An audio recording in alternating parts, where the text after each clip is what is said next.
बिस्मिल्लाहिर्रहमानिर्रहीम। अस्सलाम वालेकुम स्टूडेंट्स। और बेटा लेक्चर स्टार्ट करते हैं। मैं आज आपको फिर एक पास करवा रहा हूँ और अभी हम लॉसेस की बात कर रहे हैं तो हम लॉसेस पर ही रहेंगे। क्वेश्चन नंबर 9 है, हमारी बुकलेट का पेज 58 है। ऑटम 18 में ये क्वेश्चन आया था। क्वेश्चन नंबर 4 15 मार्क्स का। Hockey Pakistan limited HPL is engage in the manufacturing of a single product H2 which requires a chemical AT. Presently, HPL follows a policy of placing bulk order of 60,000 kgs of AT. Product का नाम क्या है? H2. Product produce होगा तो raw material AT consume होगा। और इस वक्त करंटली रॉ मटेरियल को बाय करते हुए ऑर्डर साइज क्या है? 60,000 kg। इस वक्त आपका ऑर्डर साइज 60,000 kg है। HPL's management is presently considering to adopt economic order quantity. किस तरह मूव करना चाह रहे हैं? इकोनॉमिक ऑर्डर क्वांटिटी की तरफ। और हमें पता है वो ऑर्डर साइज कभी भी टोटल कॉस्ट को मिनिमाइज नहीं कर रहा होगा। तो ये इम्प्लाइड बात है कि EOQ की तरफ जब जाएंगे तो ओवरऑल कॉस्ट क्या होगी? कम होगी। तो दिस मीन्स कि हम जब भी ट्रेडिशनल ऑर्डर से EOQ ऑर्डर की तरफ ऑप्शन देख रहे होंगे तो EOQ ऑर्डर की ही तरफ जाएंगे क्योंकि उससे ओवरऑल कॉस्ट मिनिमाइज होती है। For determining the size of purchase order of 80 following information is available in this regard. कहते हैं एवरेज एनुअल प्रोडक्शन होगी प्रोडक्ट की, और इस प्रोडक्ट का नाम है H2 और वो है 45600 units. Production is evenly distributed through out the year. ये लाइन ना भी लिखी हो तो यही अजम्पशन होता है कि प्रोडक्शन इवनली हो रही है। Each unit of H2 required 10 kg of AT। Production होनी है 45,600 और एक पर लगना है 10 kg। ओके हो गया। कॉस्ट ऑफ AT यानी रॉ मटेरियल की परचेज प्राइस है 200 पर kg। 5% of the quantity purchased is lost during storage. 5% of the quantity purchased का मतलब इनपुट क्वांटिटी। कौन सी क्वांटिटी? Input quantity. और जब कभी इनपुट क्वांटिटी होगी ग्रॉसिंग अप होगी। जब भी इनपुट क्वांटिटी होगी क्या होगी? और जब ग्रॉसिंग अप होगी तो हम चलेंगे केजीज और परसेंटेज पर। यहाँ क्या लिखेंगे? इनपुट, फिर क्या लिखेंगे? Less loss. कहाँ जाएंगे? आउटपुट रिक्वायरमेंट, आउटपुट के लिए जो हमें चाहिए। अब हमें आउटपुट के लिए ये चाहिए बेटा, मल्टीप्लाई करने से 456,000। ये हमें आउटपुट के लिए चाहिए बेटा 456,000। लेकिन ये तो लॉस होने के बाद है और लॉस कितना है? 5। तो ये हुआ 95, ये हो गया 100। अब 95 is equal to 456,000। 1 is equal to 456,000 over 95. We want to reach at 100. 456,000 over 95 into 100 answer है 4,80,000 kgs। 4,80,000 kg इधर आ गया। इसका 5% लें 24,000 माइनस करें 4,56,000। ओके हो गया। ये एनुअल रिक्वायरमेंट आ गई। रिक्वायरमेंट क्या है? EOQ कैलकुलेट करना है। अब एनुअल डिमांड तो आ गई रॉ मटेरियल की। अगली चीज क्या चाहिए? Ordering cost per order. अब आए annual cost of procurement department यानी परचेजिंग डिपार्टमेंट यानी ऑर्डरिंग डिपार्टमेंट। तो ये ऑर्डरिंग कॉस्ट हुई और ये पूरे साल की है कितनी? 26,88,000। याद रखिएगा मेरे बच्चों, टोटल ऑर्डरिंग कॉस्ट जो है वो टोटल एनुअल रिक्वायरमेंट को खरीदने में लगती है। तो इसका मतलब है ये तो यही रहेगी। अब 65% of the total cost is variable.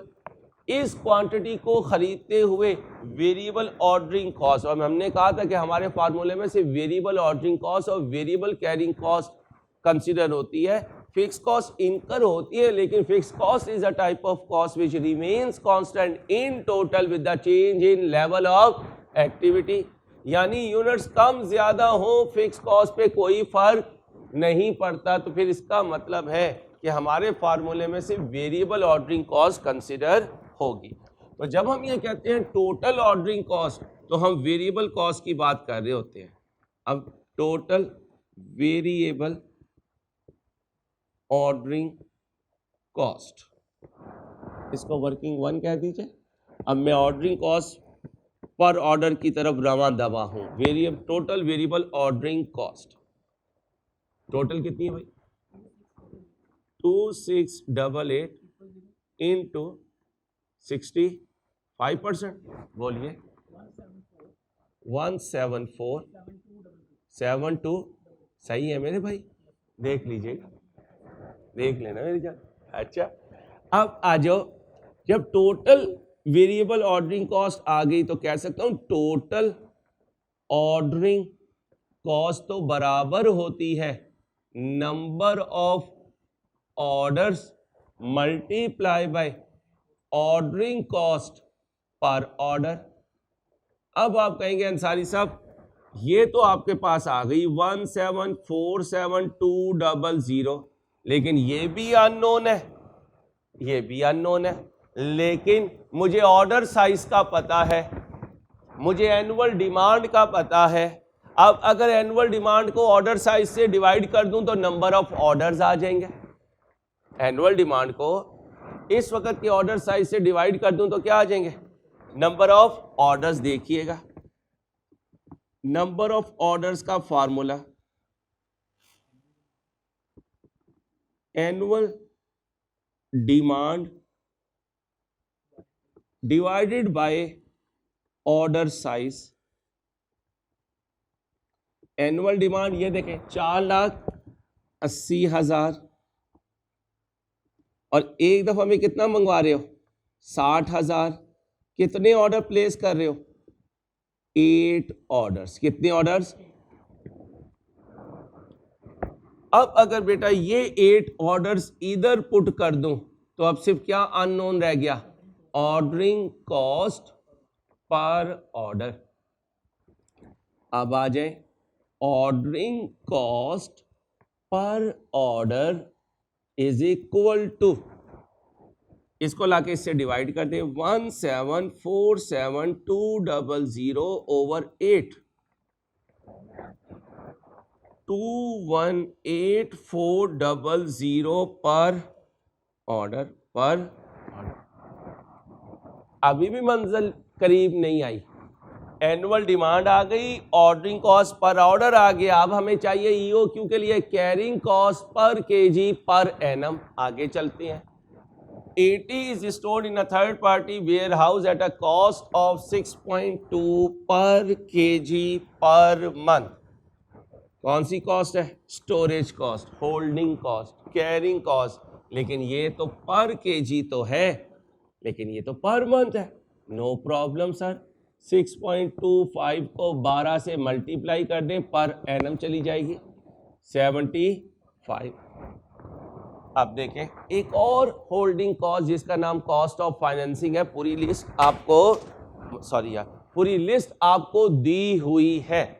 तो फाइनेंसिंग कॉस्ट किस पर बेस करती है? परचेज प्राइस पे। अल्लाह मेरे बच्चे को कामयाब करे, खुश रखे, आबाद रखे। कॉस्ट कितनी है? 200 इंटू 8%, कितना बना? 16। अब 16 ये है कैरिंग कॉस्ट, 75 ये है, टोटल कितना हो गया? 91। आगे वर्किंग नंबर, ये 2 है। Working number 3, carrying cost per KG per annum.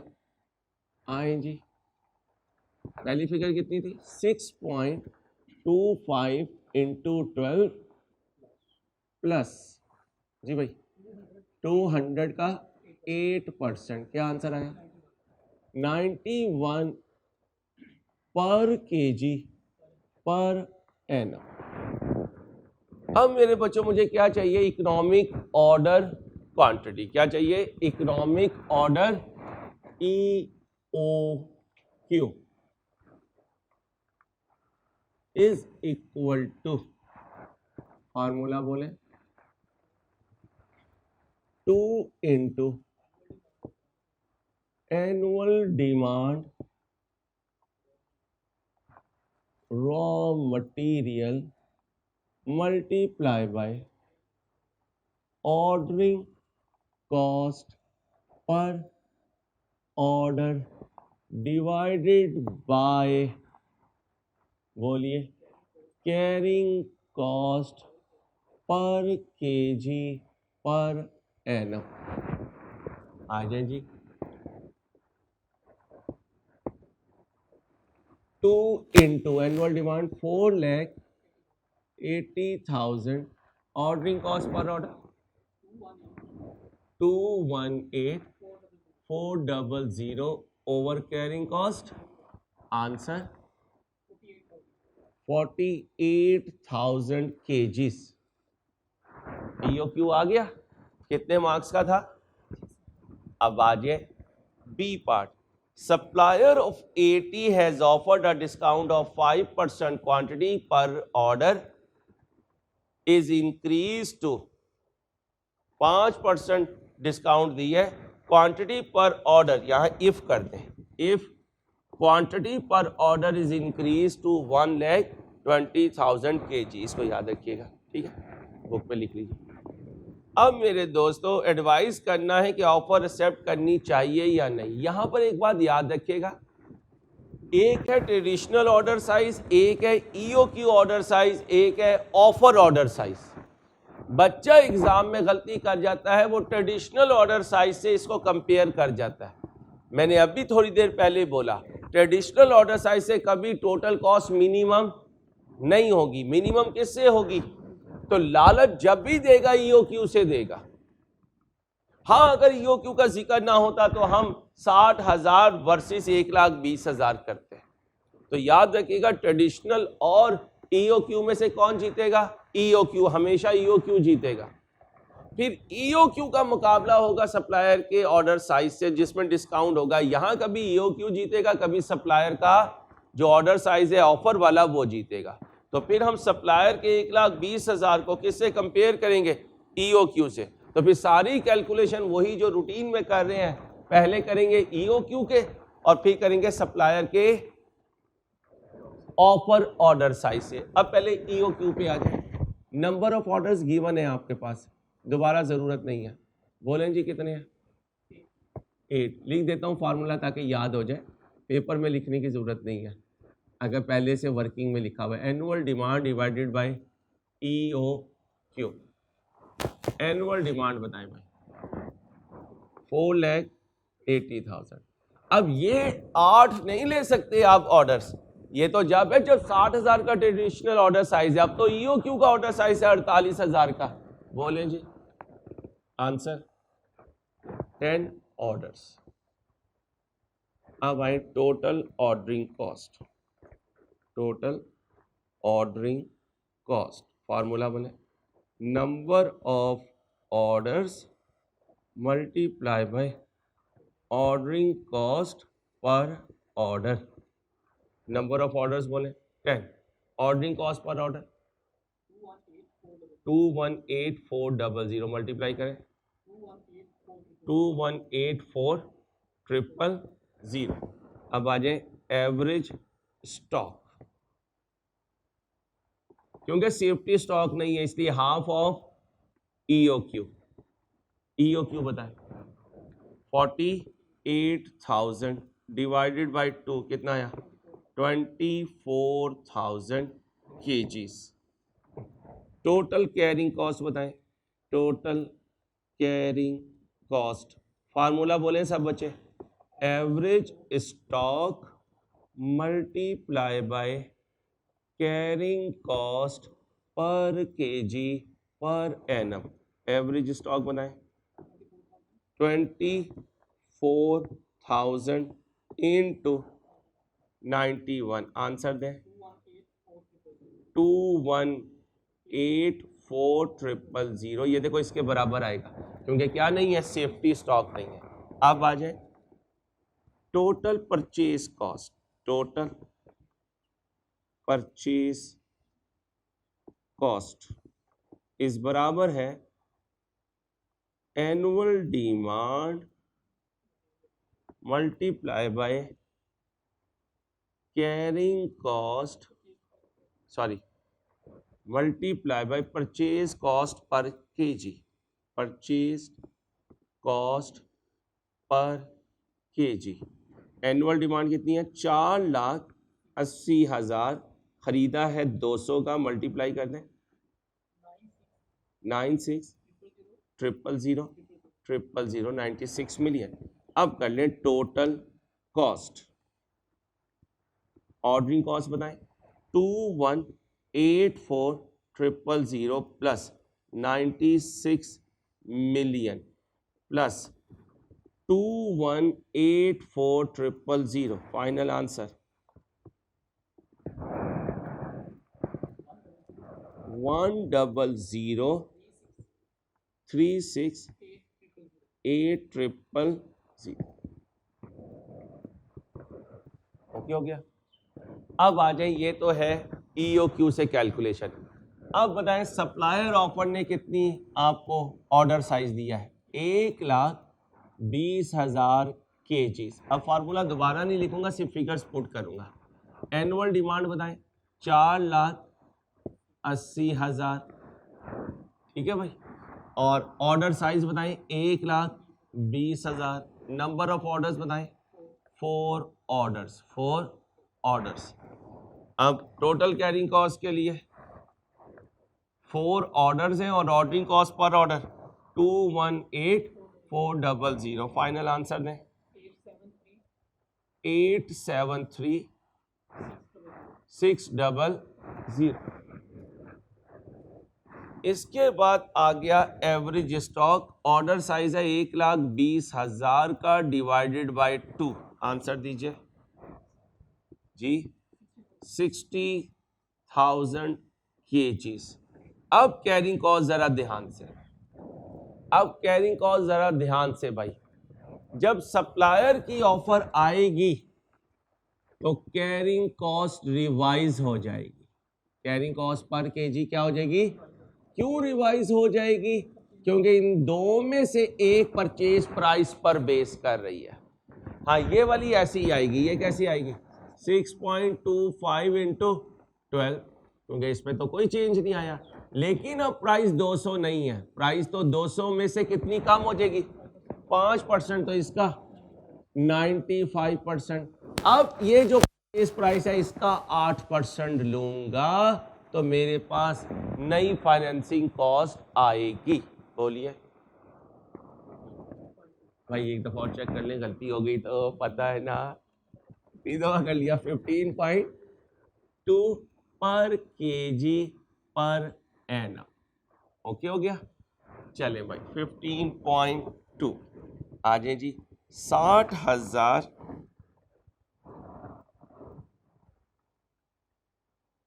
Multiply by, बोलें जी 15.2 कितना बना,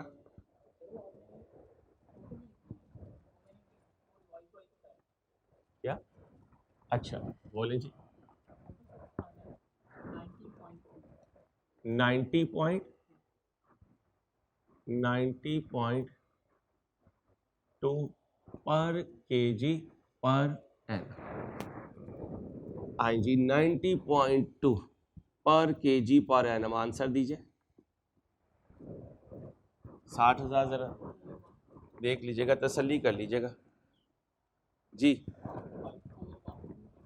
5412,000। अब आए परचेज कॉस्ट पे, कितना बाई करना है 4,80,000। पुरानी प्राइस कितनी थी 200, लेकिन अब उसका 95%। बोलिए 912 पेंटा 0। अब टोटल कॉस्ट पे आ जाए, ऑर्डरिंग कॉस्ट कितनी है 873,600 प्लस 541200 प्लस 91200000। ये देख लीजिए 91200000 ही बन रहा है, तसल्ली कर लें। 48,000 ज़रब 200 ज़रब 95%,